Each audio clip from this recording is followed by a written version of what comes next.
And we pray. Amen. Amen. Have a seat.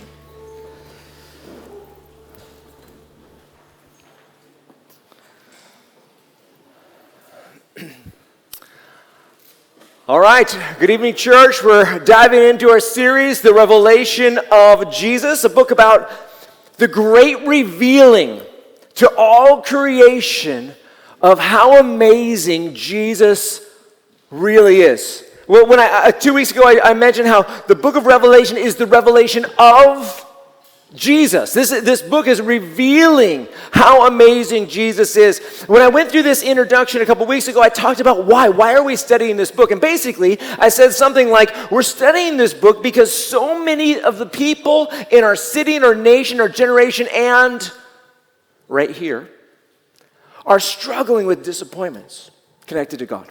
Struggling with pains and disappointments and worries and fears and anxieties and depression, all culminating in large amounts of massive, maybe unspoken questions about God, connected to God, pointing to God. Questions such as, is God really good? Because when I look around, it sure doesn't seem like based on what I see and what I'm experiencing, is God really good? Does he care about me? Because there's a lot of darkness going on. There's a lot of pain going on. There's a lot of things that nothing seems to be unfolding like I would like to be unfolding, or at least, it only takes one thing to really throw us off. But there's so many things. Does God care about my pain? Is he going to do anything about my pain? Is God worth following when it seems like he's just so far away right now? And it's just what is happening? And we have all these questions about God, especially in seasons of disappointment and when they're not coming, when things don't seem to be falling into place. The book of Revelation addresses these kinds of questions in an emphatic way, in a powerful way. It's this great declaration of no matter how great the darkness is, no matter how great the challenges and the disappointments in our life, Jesus, in all his goodness, sees. He's paying attention, and he is going to act, and he's going to do it in an amazing, spectacular, powerful way. He will overcome all the darkness, wipe every tear from every eye. As we dive into this book today, there's 4 important things that I want you to remember. The first one is that this is the revelation of Jesus. But when it comes to these other 4 things, is as we look at this book full of wild imagery and all this kind of confusing stuff, as we look at these glimpses of heaven and the battle on earth, 4 things I want you to keep in mind is, number 1, Revelation is about what is truly true. Revelation is about what is truly true.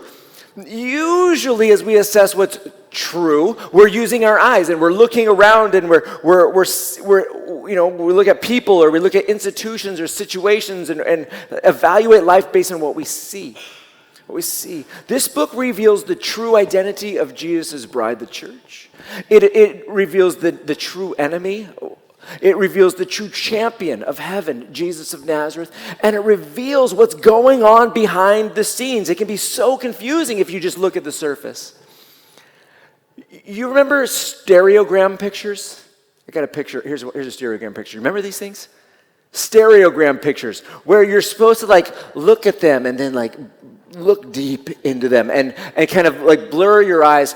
I don't know if it works at this size. I'm not sure. You can stare at it as hard as you can, but this is one where you kind of look at it and you kind of look deeper, and then all of a sudden the 3D image pops out, right? We know what I'm talking about, right? This isn't just, yes, we know. Okay, thank you.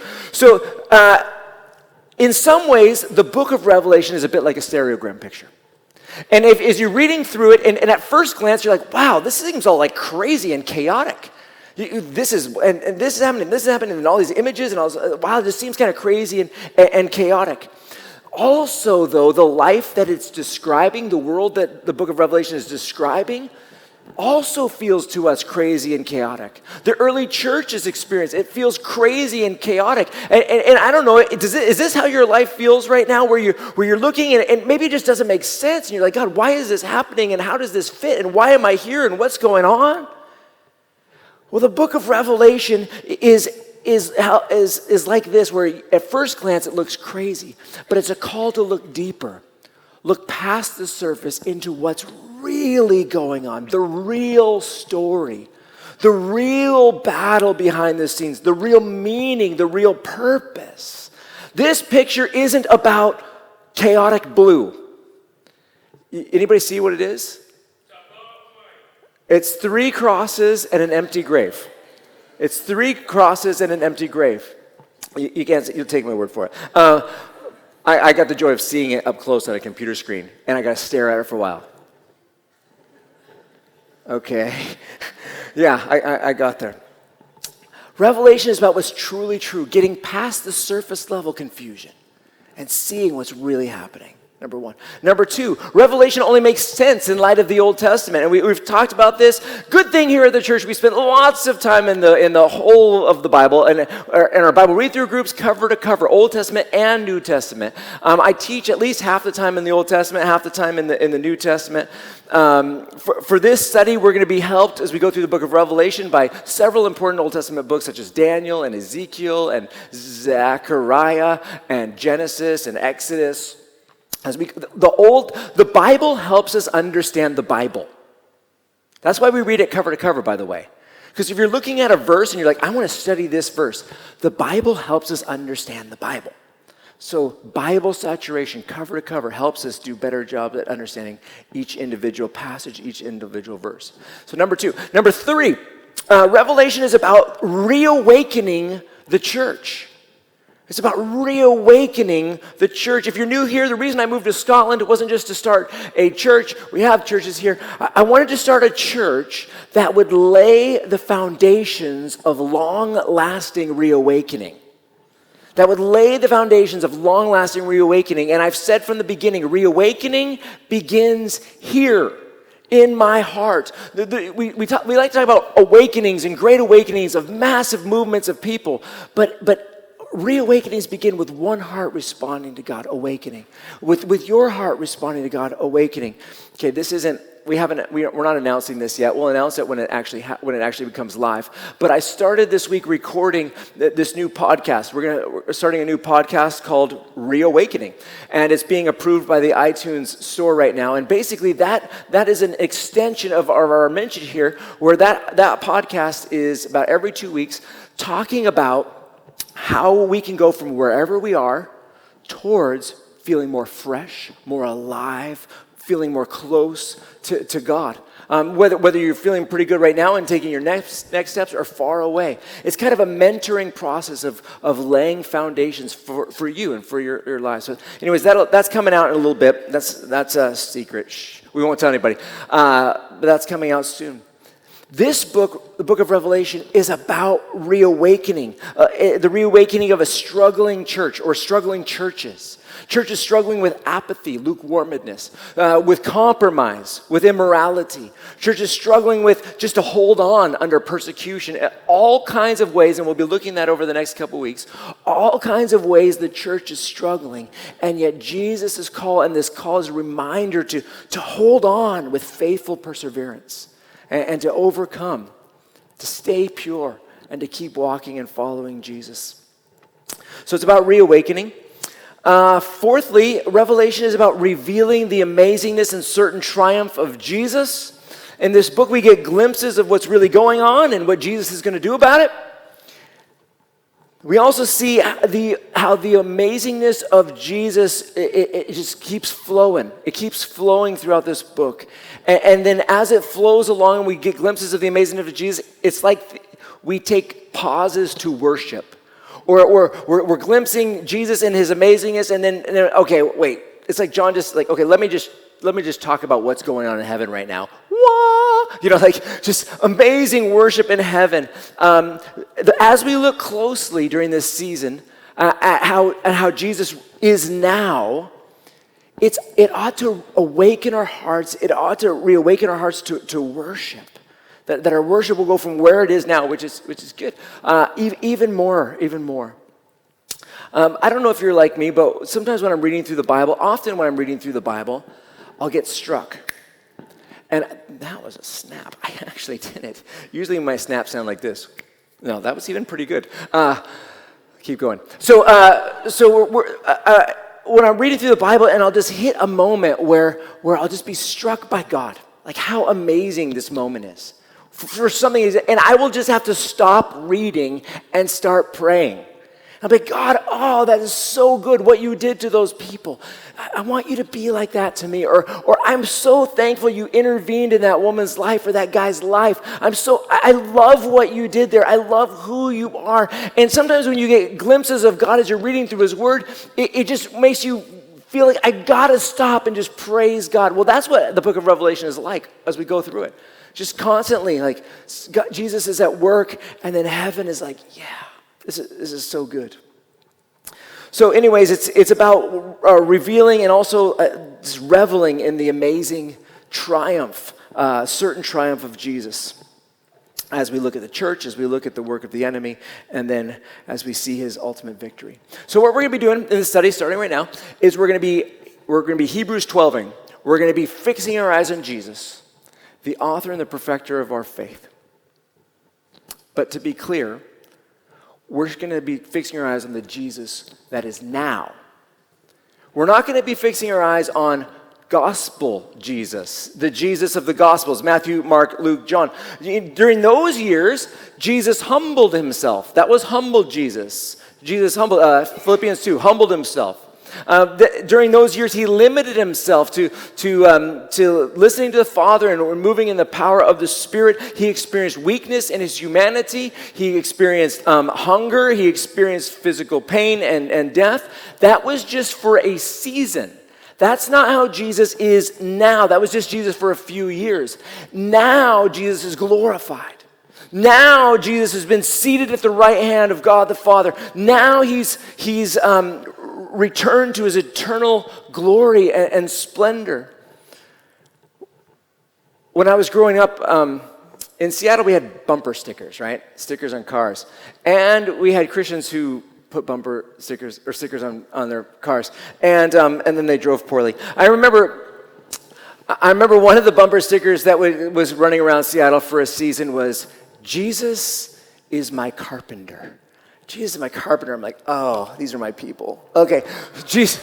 I mean, unless you have it, then yeah, we're family. But Jesus is my carpenter, and that's, it is what it is. But it's totally missing the image of what Jesus is now. What Jesus is now. It's just like Will Ferrell in Talladega Nights, where he's like praying to Christmas Jesus, like, hey, little baby Jesus, little baby Jesus, little baby Jesus. There's an absurdity to that because Jesus grows up, right? But that's anytime we're thinking of Jesus as he was in the Gospels when he was humbled and limited and self-limiting in that sense, we're not understanding the Jesus as he is now. It's like we're praying to baby Jesus. And I understand that he liked Christmas Jesus, but still, that's not Jesus as he is now. What you picture when you're praying, what you picture when you're thinking of what Jesus is like has a massive impact on how you live. It'll have a massive impact on how much you're worried about and how much hope and expectation you're living with. If you picture Jesus like gospel Jesus, if you picture Jesus like for instance in the Gospels, you have this story of Jesus sleeping on the boat while there's a storm going on, right? There's a storm and the disciples are freaking out. Jesus, wake up. Don't you care that we're going to die? Don't you care that you die? That is gospel Jesus. Yes, that's true. That's what it was like. Jesus is not sleeping in the boat anymore. If you picture in your life, you're in a storm and like everything's going crazy and you're like, wake up, Jesus. Don't you care that I'm going to die? That is a completely wrong picture of Jesus. And I know it's biblical and I know it's in the Gospels and I know it's an adult Jesus, but that's not today's Jesus. He is far beyond that. Your prayers aren't wake up, sleeping Jesus. It's different. Jesus is here. He's powerful. He's attentive. He's good. And so let's start with the book of Revelation. Starts in chapter 1. We looked at the introduction a few weeks ago. We're going to take a look at Jesus today. And our aim is to see if we can adjust our image of Jesus, the one that we serve, the one we worship, the one we trust, the one we're following. I'm going to read these spectacular 8 verses, starting in verse 12 of Revelation chapter 1. John is writing, this is from his perspective, and he says, I, John, turned to see whose voice it was that spoke to me. Now I'm going to give it away. It's Jesus. It's Jesus. Now, previously he heard this voice, and the voice was loud, like a loud trumpet. Like a loud trumpet. So John turned. He turned to see whose voice it was that spoke to me. When I turned, I saw 7 gold lampstands. And among the lampstands was one like the Son of Man, dressed in a long robe and with a gold sash wrapped around his chest. His head and hair were white like wool, white as snow, and his eyes like a fiery flame. His feet were like fine bronze as it is fired in a furnace, and his voice like the sound of cascading waters. He had 7 stars in his right hand, and a sharp double-edged sword came from his mouth. And his face was shining like the sun at midday, as strong as the sun shines. When I saw him, says John, I fell at his feet like a dead man. He laid his right hand on me and said, don't be afraid. I am the first and the last. I'm the Alpha and Omega and the living one. I was dead, but look, I'm alive forever and ever, and I hold the keys of death and Hades. Therefore, write what you have seen, what is and what will take place after this. The secret of the 7 stars you saw in my right hand and of the 7 gold lampstands is this. The 7 stars are the angels of the 7 churches, and the 7 lampstands are the 7 churches. Okay, that's a bit of a glimpse, and we're going to have a lot more of them as we go through this story. But that's glimpse 1 of your Jesus today. Powerful, powerful Jesus today. In this chapter, Jesus is revealed to be, number 1, with his church. He's revealed to be with his church. It starts off with a picture, not of, I turned, and the first thing I saw is the lampstands. We know what the lampstands are because it says at the end that the lampstands are the churches. And I understand that there's 7 churches that this book is literally written to, and yet John uses the word 7, or the number 7, to talk about completeness and totality, written to the church as well. Jesus walked. The first thing we see about incredible living Jesus is he's with his church. He's walking amongst his church. This is not sleeping Jesus on a boat far away. This is Jesus here walking among his church. You know, when people come into this building sometimes, I'll see them and they'll just be in here, and maybe they'll just like weep the whole time. They weep the whole time. And it's just like, okay, God is here. God is here in this place. Now, I understand that people stream and do all that sort of stuff in this church, but there's something about gathering together with God's people together in person that is special and powerful. And yeah, God meets with us in our homes and while we're walking along the road, everywhere, but there's something about the church gathered, where the church together, where Jesus is amongst that church, and even in a special way. Jesus is with his church. He's with his church. You're here, I hope, to meet with Jesus, who walks among his church. Number 1. Number 2, Jesus is revealed to be in this passage the glorious Son of Man. The glorious Son of Man. In this moment, John, who walked with Jesus, John, who knew him as well as most humans knew him. I mean, his mother knew him a little bit better, maybe his brothers, but in this moment, this vision that he sees of Jesus is a vision that he's never seen before. He had a glimpse of it maybe at the transfiguration. He was one of the 3 up there with Jesus when he was transfigured. But this revelation, Jesus is beyond what John has known. It's about Jesus victorious as well-deserved King of Kings before whom every knee is going to bow. And every tongue is going to confess when they see this Jesus, whoa, you are Lord. Jesus Christ is King of Kings, is the Lord. Now, this title is an old title. It's an Old Testament title, Son of Man. I saw one like the Son of Man. And Daniel writes about Jesus. He writes about this glorified Jesus, the Son of Man. In Daniel chapter 7, which Revelation is referring to right here, in Daniel chapter 7, we get a vision of heaven. And it starts off looking at the Father, like the Ancient of Days, God the Father. And you get this throne room glimpse. Verse 9 of Daniel chapter 7, as I kept watching, writes Daniel, thrones were set in place, and the Ancient of Days took his seat. His clothing was white like snow, and the hair of his head was whitest wool. Can you see the family resemblance? The Trinity seems to have hair. Like whitest wool. His throne was flaming fire. Its wheels were blazing fire. A river of fire was flowing, coming out from his presence, coming out of the presence of the Ancient of Days. Thousands upon thousands served him. 10,000 times 10,000 stood before him. The court was convened, and the books were opened. And you get this glimpse of heaven and the Ancient of Days there, and then the Son of Man approaches in verse 13. And I saw one like a son of man, coming with the clouds of heaven. He approached the Ancient of Days and was escorted before him. He was given authority to rule and glory and a kingdom, so that those of every people, nation, and language should serve him. His dominion is an everlasting dominion that will not pass away, and his kingdom is one that will not be destroyed. So Daniel sees this amazing vision of the mighty Son of the Son of Man approaching. And all through the book of Revelation, we're going to see glimpses of this same sort of revelation moment.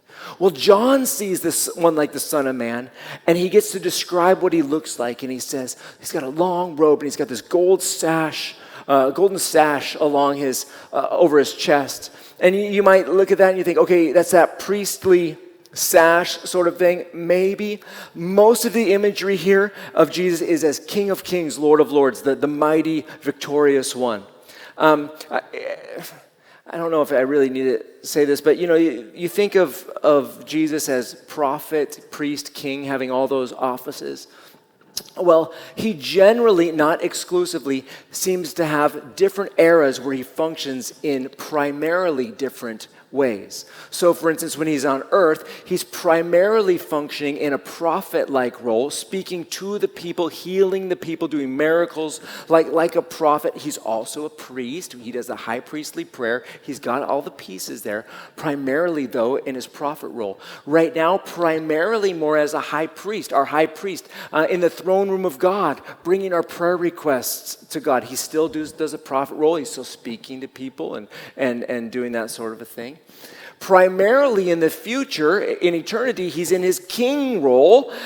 Is there a need for priestly intercession when we are in our glorified eternal state? I don't know how, but I'm not going to say no. But primarily functioning in that sort of kingly role. So a lot of times in Revelation, we see more of the kingliness, the majesty, the splendor of Jesus. That golden sash thing being maybe more kingly than priestly in this particular image. The white hair bit, so you got to get past your Germanic blonde Jesus. This isn't even ice blonde Jesus. This is white like wool Jesus. It's about purity and holiness. When you're thinking of these images of this hair, like white as snow, it said, or white like wool. Though our sins are as scarlet, you make it white as snow. That idea of purity and holiness, sinlessness, no shadow of sin with Jesus. His eyes, it just says like flames of fire. Like flames of fire. These are the all-penetrating, powerful eyes of Jesus, to whom nothing in all of creation is hidden. And that's a great thing. That's a great thing. So maybe you're sitting there someday and you're like, God, do you see what's happening to me? Do you see what I'm going through right now? Jesus is like, yeah, I see it. In fact, I see it way better than you see it. I see it. I see it. Powerful eyes of Jesus. Feet like fine bronze when it's in the process of being fired. Not cold bronze, but like wherever Jesus goes, wherever those feet go, there's the fullest of power and authority. And then the voice. His voice is described, first of all, as a trumpet in verse 10, as a loud trumpet, and then here in this passage, like cascading waters, like cascading. Now, maybe you hear that idea and you're like, oh, that sounds nice, like, melodic, like a brook or something, like a nice stream, like cascading waters. That's not the biblical imagery of cascading waters. Think of it like have you ever been at the base of a mighty waterfall where it's just, the sound is just roaring. It's just roaring as the water just cascades off. The Old Testament, same concept, cascading waters, describes the noise in heaven in his same phrase, the cascading sound of cascading waters. The noise in heaven in Ezekiel 1 and Ezekiel 10, where you hear the sound in the throne room presence of God. It's about this powerful, mighty, mighty voice. Jesus' voice, and then there's the stars. There's the 7 stars, or all the stars, the totality of the stars in verse 20. Verse 20 tells us that those are the angels, it says, to the 7 churches. Now, there's 2 ways to understand this. I'm just going to put that out there. 2 ways to understand it. Angels, mostly in the Bible, when you see the word angelos, not difficult to translate, right? I wonder what angelos means. Angel. Oh, okay, I can remember that. So mostly, but not always. So mostly, you got but really the word angelos means messenger. Messenger, that's what it actually means. And mostly is talking about heavenly angelic messengers. But not always. So for instance, in Luke chapter 7, John's disciples, John the Baptist, sends messengers to Jesus to ask him, are you the one, or should we be expecting someone else? Angelos, messengers. A few chapters later, in chapter 9, Jesus sends some of his disciples, messengers, angelos, ahead of him to prepare the place where he's going to stay in this Samaritan village. Mostly, we translate it angels rightly, but there is some question here of, are these stars, are they the human messengers, the human leaders of these churches, where they're amongst the lampstands, or are these the angelic beings that are behind each of the churches, behind the churches in the Bible? In Malachi chapter 2, Malachi's name actually means my messenger. But in Malachi chapter 2, verse 7, priests are called angels, angelos, in the Greek translation. Angelos. In Daniel, where we're looking at this, people are talked about as stars or shining like stars. In Daniel chapter 12, and again, this is so connected. Daniel is so connected to the book of Revelation. It says in verse 3 of Daniel 12, those who are wise will shine like the bright expanse of the heavens, and those who lead many to righteousness like the stars forever and ever. So is this passage in Revelation 1, is it talking about those who are leading the churches, or those who are speaking at the church, or is it the one who's holding the angel, the spiritual divine protector of each church? I don't know. I don't really care exactly what's going on there, but what I know is that whatever Jesus is holding on to, he's got it. And that's a big deal. Whatever he needs to hold on to, he's holding on to it. And as far as is it human or not, what I also know is Jesus has you in his right hand, Isaiah 42, that he's holding you in his righteous right hand. Yeah. So he's got the 7 stars in his right hand, a sharp double-edged sword coming out of his mouth. His face is shining with all the intensity, as bright can be, like the sun in all its intensity. This sword, it's a big sword. I'm thinking, it's a big sword. It's the biggest sword that they had back then. The sword was this big double-edged, double-handed sword, think like a Scottish claymore, but bigger. It's the size of a person, these swords. Think in the Bible, Goliath's sword. You remember how Goliath's sword was described? About the size of a person. So this, you got this big sword coming out of Jesus' mouth, different than the sword of the Spirit, which you might naturally want to tie it across to. Different word, sword of a Spirit in Ephesians 6. That was like the short, gladiator sword. I can't remember what it's. Anyways, I'll work on my Roman history in a moment. But that was the short one-handed sword. So Jesus has got the massive double king, justice, victorious warrior power sword. That's the description of Jesus. In chapter 1, we're going to get a lot more of him as the glorious Son of Man, at least how he appears and what he sounds like. John's response, when he sees this, it says, when I saw him, I fell at his feet like a dead man. He laid his right hand on me and said, don't be afraid. I am the first and the last and the living one. Jesus, thirdly, is revealed to be the eternal one. The eternal one. The Alpha and the Omega, or in Greek, Omega. The first and the last, the eternal God, the beginning and the end. The one who was and is to come, this great I am. When we were studying the Gospel of John a few weeks ago, I don't remember how long ago that was, a year or two, I don't remember, recently. So I kind of leaned forward when I don't necessarily track the past. So when we were looking at the Gospel of John, we see lots of sevens in the Gospel of John. And one of the sevens was I am statements about Jesus. I am the bread of life. I am the light of the world. Here's one. Ego, eimi. I am the first and the last. I am the beginning and the end. I am the Alpha and the Omega. It's that John loves these I am statements. Well, at least he loves recording Jesus' I am statements. It's one that's easy to miss. But Jesus goes on to say, I am the first and the last. He goes on to say, I was dead. I was dead. But look, I am alive forever and ever, and I hold the keys to death and Hades. Fourthly, Jesus is revealed to be the releaser from death. The releaser from death. There is only one set of keys. There's only one set of keys, and Jesus won it. And he won them by his own blood. He was crucified, and yet God raised him from the dead. He didn't just get those keys just by saying, can I please have them? He won them victoriously.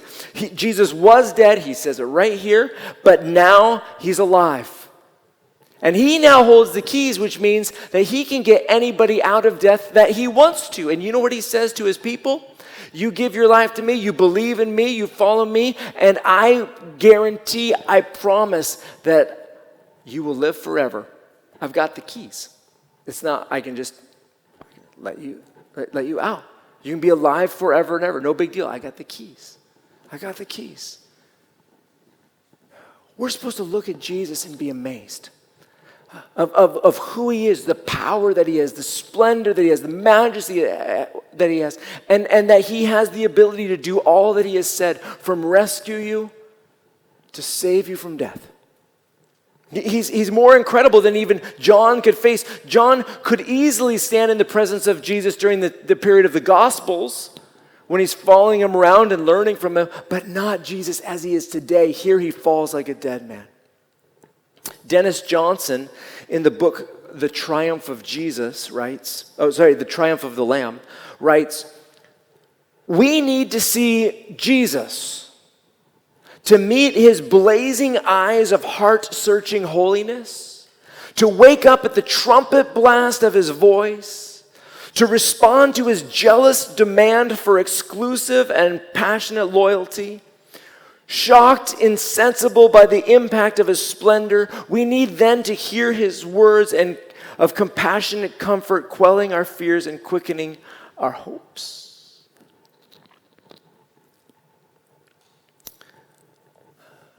Reawaken. Church, reawaken to the wonder that is our amazing Jesus. Turn your eyes, your hopes to this Jesus as he is today. And in the words of that great song written in 1892 or something like that, turn your eyes upon Jesus and look full in his wonderful face. What happens when we do that? Well, then the things of earth grow strangely dim in the light of his glory and grace. You might look at your life today and it feels like that stereogram picture.